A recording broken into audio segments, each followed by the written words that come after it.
ভোর ৫টায় ঘুম থেকে ওঠার যে কতগুলো উপকারিতা আছে তা যদি চ্যাট জিপিটিকেও জিজ্ঞেস করি সেও হাঁফিয়ে যাবে বলতে বলতে।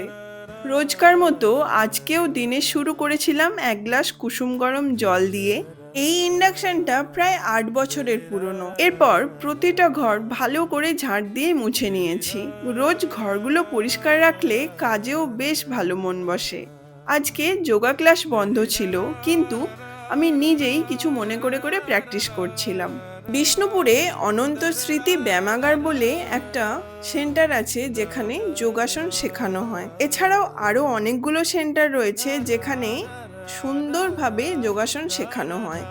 ছোটবেলায় বাবা মা খুব চেষ্টা করেছিল আমাকে ভর্তি করে দেওয়ার, দিয়েও ছিল, কিন্তু আমি পারিনি কন্টিনিউ করতে। এখন বুঝতে পারি জীবনে প্রতিটা জিনিসেরই সঠিক সময় আছে।